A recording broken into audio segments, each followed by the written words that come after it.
Assalamu alaikum guys, hope you all are doing well. This is me Asad from Linguist School of Languages.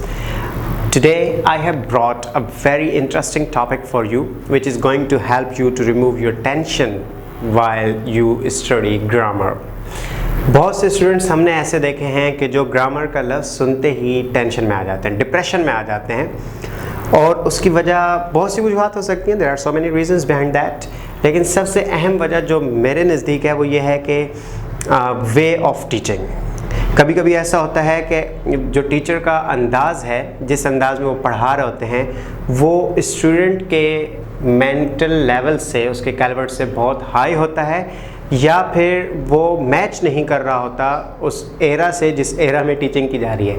Yes, that's right. For example, if somebody studied English as a foreign language और English grammar in 1980s, तो अब तक वो उसी अंदाज में पढ़ाते चले जा रहे हैं, जबकि आप समझ सकते हैं कि ये दौर बहुत तेज़ हो चुका है इन्वेंशंस, इनोवेशंस में. इसलिए मेरे नज़दीक ग्रामर टीचिंग का अंदाज भी थोड़ा सा बदलना चाहिए, बल्कि काफ़ी हद तक उसको बदलने की ज़रूरत है. दो ओपिनियंस हैं. Number one, if grammar is difficult why not we skip it. मुश्किल है, ग्रामर छोड़ देते हैं. सेकेंड ओपिनियन है, मुश्किल है, नए अंदाज में टैकल करके देखते हैं. So I am going to adopt second one. It depends on you which one is for you. आप ग्रामर को छोड़कर पहले ओपिनियन के साथ चल सकते हैं और दूसरे ओपिनियन के साथ भी चल सकते हैं कि इसकी डिफ़िकल्टीज़ को एक नए अंदाज से सॉर्ट आउट कर लें. तो आज जो मैं टॉपिक लाया हूँ वो बेसिक कॉन्सेप्ट्स से रिलेटेड है ग्रामर के, जो तकरीबन आप तमाम टेंसेस में और तमाम मॉडल वर्ब्स में यही टर्मिनोलॉजीज सुनते हैं और हर फार्मूला के अंदर आप इन टर्मिनोलॉजीज को तकरीबन देखते हैं. So today we are going to discuss about formulation of sentences, जुमलों को बनाने का तरीक़ाकार. इसमें 4 टर्मिनोलॉजीज आज हम डिस्कस करेंगे.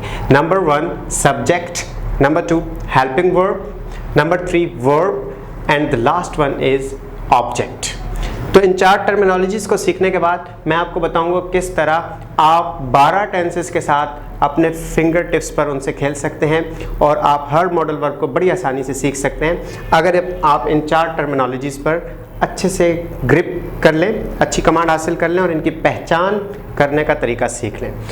The first one is subject.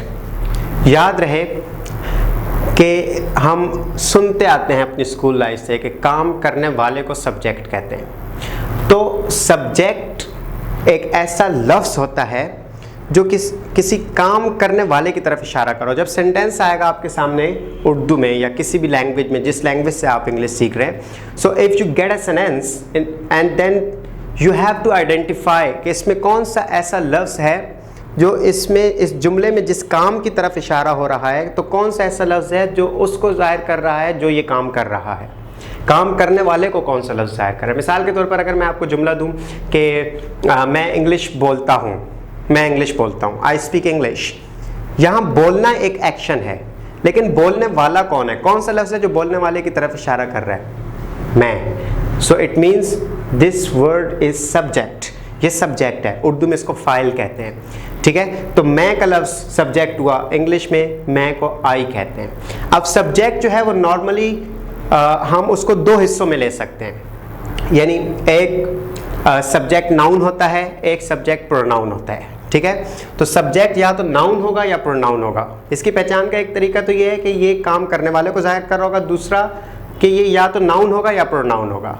अब नाउन किसको कहते हैं? Too simple. Okay, every word which is used for name. Okay, noun means it shows name of anything. Name of anything is noun. किसी भी चीज़ के नाम को नाउन कहते हैं. अब मिसाल के तौर पर आप अपने इर्द गिर्द ऑब्जेक्ट्स देखें, जो चीज़ें भी मौजूद है ना, उसका कोई ना कोई नाम होगा, वो नाम नाउन कहलाता है.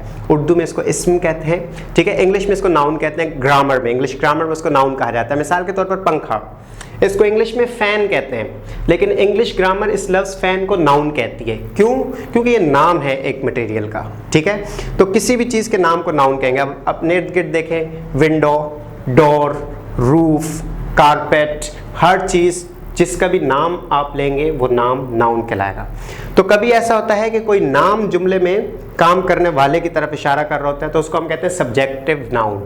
मिसाल के तौर पर असद इंग्लिश बोलता है, तो इसमें असद लफ्ज़ काम करने वाले की तरफ इशारा कर रहा है। तो ये जो लफ्ज़ असद है ये यहाँ पर नाउन भी है क्योंकि ये नाम है, नाउन भी है, और जुमले के अंदर इसकी हैसियत सब्जेक्ट की भी है क्योंकि ये काम करने वाले को ज़ाहिर कर रहा है। असद इंग्लिश बोलता है, ठीक है। तो जुमले में इसकी जो हैसियत बनेगी वो सब्जेक्ट की बनेगी।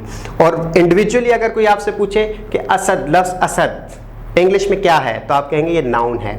लेकिन जुमले में लगाकर अगर आपको इस तरह दे कि असद इंग्लिश बोलता है और पूछे कि ये लफ्ज़ असद इस जुमले में क्या है, तो आप कहेंगे ये सब्जेक्ट है, सब्जेक्ट नाउन है। इसी तरह अगर कभी ऐसा हो कि जुमले में नाम की जगह कोई प्रोनाउन आ जाए और वो काम करने वाले की तरफ इशारा करो, प्रोनाउन किसको कहते हैं, ये सब्जेक्ट की दूसरी काइंड है ना, सब्जेक्टिव प्रोनाउन। तो प्रोनाउन ऐसा लफ्ज़ होता है जो नाम की जगह इस्तेमाल हो। जैसा कि अगर किसी लड़के के नाम की जगह आप कोई लफ्ज़ उर्दू में इस्तेमाल करें तो वो का लफ्ज़ आप इस्तेमाल कर सकते हैं। असद क्रिकेट खेलता है, वो क्रिकेट खेलता है, ठीक है। असद सुबह सवेरे उठता है, वो स्कूल जाता है, ठीक है।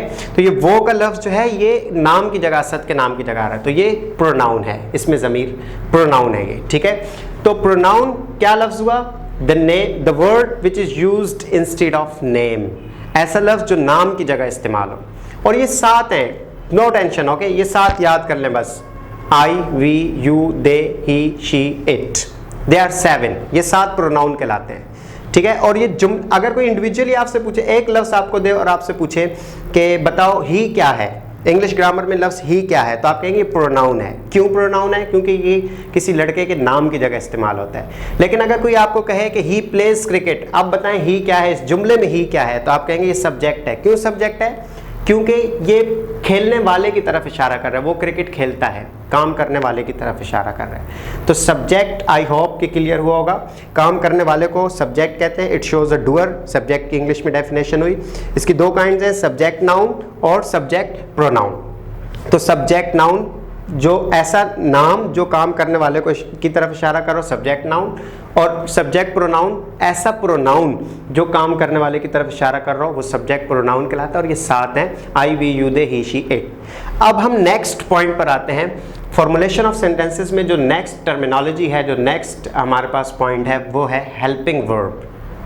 कंफ्यूजन होती है अक्सर इसमें, जब आप टेंसेस सीख रहे होते हैं ख़ास तौर पर, तो आप परेशान होते हैं। आज सर ने प्रेजेंट सिंपल पढ़ाया, डू डज का इस्तेमाल किया, नेक्स्ट डे सर ने पास्ट सिंपल पढ़ाया, डिड का इस्तेमाल किया, नेक्स्ट डे फ्यूचर सिंपल पढ़ाया, विल का इस्तेमाल किया।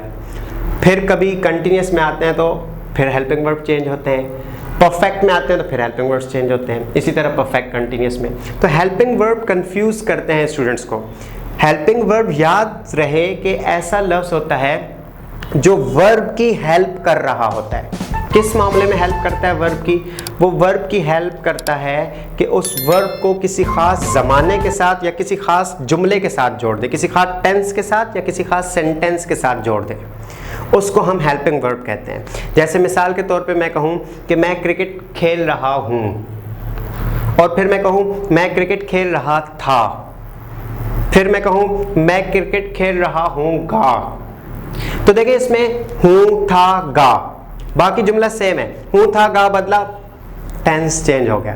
ये उर्दू के हेल्पिंग वर्ब हुए। इसी तरह इंग्लिश में हेल्पिंग वर्ब्स होते हैं जो बताते हैं कि कौन सा टेंस यूज हो रहा है, ठीक है, प्रेजेंट पास्ट फ्यूचर में कौन सा यूज हो रहा है, फिर उनकी 4 काइंड्स हैं, तो कौन सी काइंड का टेंस यूज हो रहा है। तो हेल्पिंग वर्ब वर्ब की हेल्प करते हैं उसको खास टेंस के साथ जोड़ने में। जैसे सेंटेंस हो आई प्ले क्रिकेट, इसका नेगेटिव जब आप बनाएंगे आप कहेंगे आई डू नॉट प्ले क्रिकेट, और इसका जब इंटरोगेशन आप इसका जब पास्ट में नेगेटिव बनाएंगे तो आप कहेंगे आई डिड नॉट प्ले क्रिकेट। अब देखें यहाँ डू नॉट और आगे डिड नॉट, तो पास्ट और प्रेजेंट में फ़र्क करने के लिए हमने डू नॉट और डिड नॉट लिया, ठीक है। डू नॉट प्रेजेंट का हो गया और डिड नॉट पास्ट में हेल्पिंग वर्ब है। और प्ले देखें दोनों में सेम है, आई do not play, I did not play. तो फ़र्क कैसे होगा, बाकी तो सेंटेंस सेम है ना, तो टेंस का फ़र्क इस तरह होगा कि हम हेल्पिंग वर्ब से पहचानेंगे प्रेजेंट है या पास्ट है या फ्यूचर है। तो हेल्पिंग वर्ब क्यों पढ़ते हैं हम फॉर्मुलेशन में, ताकि हमें टेंसेस की पहचान हो सके और आप दुरुस्त हेल्पिंग वर्ब इस्तेमाल करके ही सही स्पीकिंग कर सकते हैं। That's it. अब नेक्स्ट पॉइंट जो है हमारे पास वो है वर्ब। फॉर्मुलेशन ऑफ सेंटेंसेस में जो हमारा नेक्स्ट पॉइंट है, नेक्स्ट टर्मिनोलॉजी, वो वर्ब है। और वर्ब एक्शन को कहते हैं, ऐसा लफ्ज़ जो काम को ज़ाहिर कर रहा हो, फेल को ज़ाहिर कर रहा हो, ठीक है, उसको वर्ब कहते हैं। मैं क्रिकेट खेलता हूँ, खेलना, हम अंग्रेज़ी बोलते हैं, बोलना वर्ब है, ठीक है। वो ज़ुबानें सीखते हैं, सीखना वर्ब है। तो ऐसा लफ्ज़ जो कि काम को जाहिर कर रहा हो, एक्शन को, वो वर्ब होता है। आई play cricket, play verb. I learn languages, learn verb, ठीक है। तो वर्ब तो ऑलरेडी आप इससे बहुत दफ़ा मुलाकात कर चुके होंगे और बहुत से वर्ड्स आपको ऑलरेडी आते भी होंगे। फिर नेक्स्ट जो हमारे पास टर्मिनोलॉजी आती है वो है ऑब्जेक्ट। ऑब्जेक्ट किसको कहते हैं? ऑब्जेक्ट ऐसा लफ्ज़ होता है जो वर्ब को रिसीव कर रहा होता है। तो इसकी डेफिनेशन है रिसीवर ऑफ एक्शन।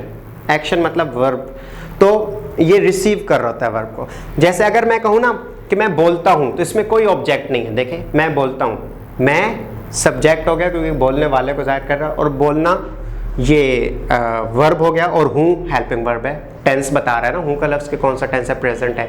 मैं बोलता हूँ, कोई ऑब्जेक्ट नहीं है। लेकिन अगर मैं कहूँ मैं इंग्लिश बोलता हूँ, तो अब ये देखें इंग्लिश ऑब्जेक्ट है। आमतौर पर क्या के जवाब में जो क्या का सवाल किया जाए और उसके जवाब में जो लफ्ज़ आएगा वो ऑब्जेक्ट बनता है। तो ऑब्जेक्ट क्या हुआ? जो कि एक्शन को, जो लफ्ज़ एक्शन को रिसीव कर रहा है, ठीक है। So very simple. सब्जेक्ट आपने पढ़ा, किसको कहते हैं? हेल्पिंग वर्ब किसको कहते हैं? वर्ब किसको कहते हैं? ऑब्जेक्ट किसको कहते हैं? अब एक चीज़ और देख लें, सब्जेक्ट हमेशा सेम रहेंगे, ये या नाउन होगा या प्रोनाउन। टेंस कोई सा भी सब्जेक्ट सेम रहेंगे, ऑब्जेक्ट भी इसी तरह सेम रहता है। वर्ब में तब्दीली होती है और हेल्पिंग वर्ब में। तो बस छोटी सी बात आप अपने जहन में बिठा लें तो बड़े आसानी से एक और वीडियो में हम डिस्कस करेंगे इसको बाकायदा अलग से। लेकिन यहाँ क्योंकि बात हो रही है, so you must remember this कि वर्ब फॉर्म्स भी स्टूडेंट्स को डिस्टर्ब करती हैं। फर्स्ट कहाँ आएगी, सेकंड कहाँ आएगी, थर्ड कहाँ आएगी, आईएनजी कहाँ आएगी। सिंपल है, सिंपल टेंसेस के अंदर फर्स्ट फॉर्म आएगी, सिवाय पास्ट सिंपल के अफर्मेटिव सेंटेंस के, उसमें सेकंड फॉर्म आती है। कंटिन्यूस टेंसेस में आईएनजी फॉर्म आएगी, चाहे प्रेजेंट कंटिन्यूस हो, पास्ट कंटिन्यूस हो, फ्यूचर कंटिन्यूस हो, या प्रेजेंट परफेक्ट कंटिन्यूस हो, पास्ट परफेक्ट कंटिन्यूस हो, या future perfect continuous, verb ING. इसी तरह परफेक्ट टेंसेस में थर्ड फॉर्म आएगी, प्रेजेंट, पास्ट, फ्यूचर तीनों परफेक्ट में थर्ड फॉर्म आएगी। तो ये 12 टेंसेस में वर्ब फॉर्म्स तो हमने बड़ी आसानी से देखें यूज़ करना सीख ली, जो हमेशा हमें डिस्टर्ब करती है, कभी फर्स्ट, कभी सेकंड, कभी थर्ड। तो सिंपल टेंसेस में फर्स्ट फॉर्म लगाएगा, present simple, past simple, future simple, first form. सिर्फ पास्ट सिंपल के अफर्मेटिव में सेकंड लगेगी बस। Present, past, future continuous ING, perfect continuous ING, present, past, future perfect में third form. That's it. Subject उसी तरह रहेंगे, ऑब्जेक्ट उसी तरह रहेंगे। Let's take an example. अगर मैं कहूँ आई प्ले क्रिकेट, ये प्रेजेंट सिंपल का अफर्मेटिव है। मैं कहूँ कि पास्ट सिंपल के अफर्मेटिव में लेकर जाएं, तो मैंने बताया पास्ट सिंपल के अफर्मेटिव में सेकंड फॉर्म लगेगी, आई प्लेड क्रिकेट। और मैं कहूँ फ्यूचर सिंपल में ले जाएं अफर्मेटिव में, तो मैंने आपको बताया कि फर्स्ट फॉर्म ही रहेगी। तो फ्यूचर सिंपल में आई विल प्ले क्रिकेट, सिर्फ उसमें हेल्पिंग वर्ब विल आता है, ठीक है। प्ले प्ले ही रहा, देखें तीनों में, आई मीन प्रेजेंट सिंपल में भी और फ्यूचर सिंपल में भी, दोनों में प्ले प्ले ही है। इसी तरह I do not read, past में I did not read, future में आई विल नॉट रीड, तीनों में रीड रीड ही रहा। तो वर्ब फर्स्ट फॉर्म ही रहेगी सिंपल्स में। सिर्फ अब हेल्पिंग वर्ब का मामला रह गया, तो नेक्स्ट वीडियो के अंदर हम डिस्कस करेंगे कि हेल्पिंग वर्ब किस चार्ट की मदद से आप सीख सकते हैं। बहुत आसानी से आप हेल्पिंग वर्ब तब्दील करना सीख सकते हैं। विद इन 15 मिनट्स आप 12 टेंसेस सीख सकते हैं, लेकिन उसके लिए आपको इंतज़ार करना होगा मेरी नेक्स्ट वीडियो का।